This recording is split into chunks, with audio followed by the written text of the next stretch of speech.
Olá, amigas! Hoje eu vou compartilhar mais um pouquinho de algo que eu aprendi lá em Israel. E nosso guia estava falando da forma como Jesus ensinava, aos seus discípulos. Era algo muito palpável, muito didático, para que não saísse da cabeça deles. Nessa história que eu vou contar hoje, foi exatamente isso que Jesus fez. Jesus levou seus discípulos a uma cidade que os judeus não gostavam de passar nem perto, tá? Eles não gostavam porque era uma cidade pagã, era uma cidade que os próprios moradores chamavam ela de a porta do inferno. Porque tinha uma gruta e eles acreditavam que naquela gruta ali era um poço sem fundo. E tinha um Deus ali. Então eles faziam sacrifícios de animais e possivelmente de crianças naquele lugar. E os judeus não gostavam nem de passar perto. Mas Jesus levou eles lá para ensinar. Muito bacana isso, né? Às vezes a pessoa é de Deus e ela morre de medo de tudo, né? E Jesus levou eles lá, justamente no lugar que eles tinham medo, receio e não passavam nem perto. Então aqui diz em Mateus 16:13.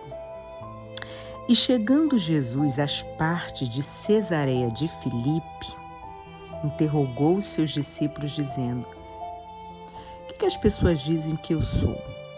Aí eles começaram a responder: olha, uns dizem que é o João Batista, outros dizem que é Elias, ou Jeremias, ou um dos profetas.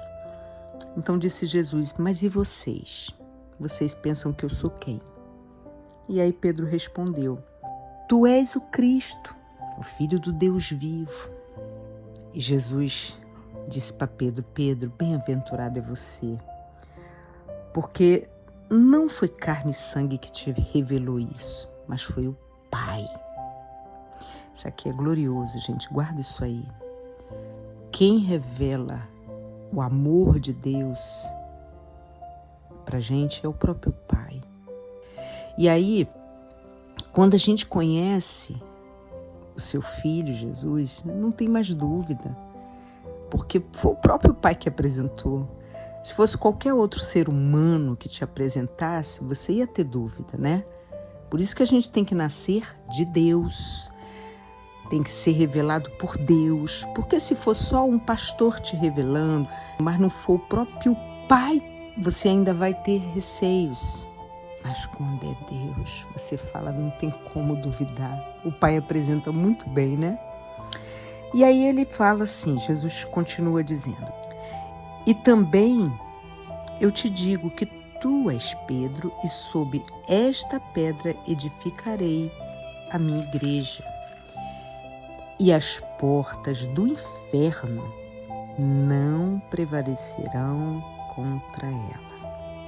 Acredito eu, tá? Que nessa hora que Jesus falou assim, nem as portas do inferno, ele apontou para a entrada da cidade de Cesareia de Filipe, que era um lugar temido, né? Que ninguém queria nem passar perto, que os próprios moradores pagãos consideravam ali como a porta do inferno. E aí Jesus aponta e diz: nem a porta do inferno prevalecerá contra a minha igreja. Gente, isso é muito poderoso, sabe?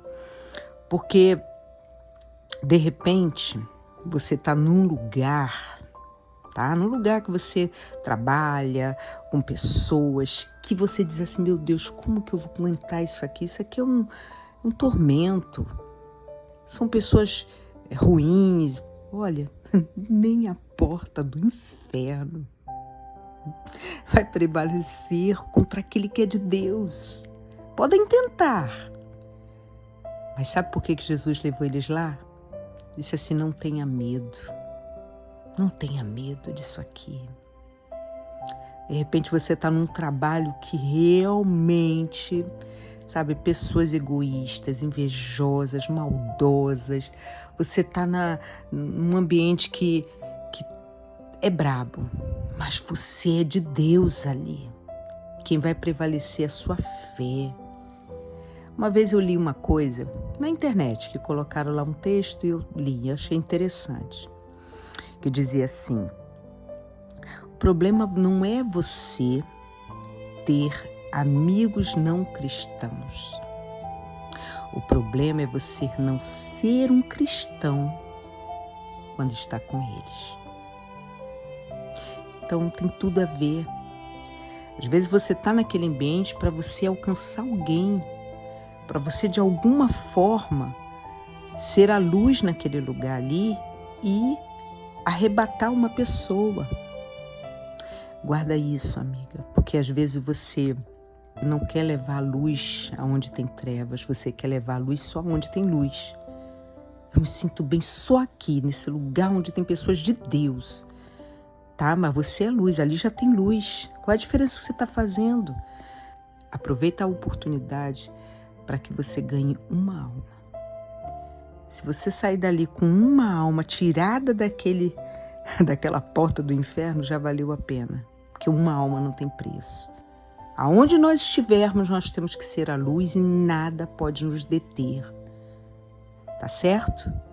Então, um beijo. Fiquem com Deus. Tchau.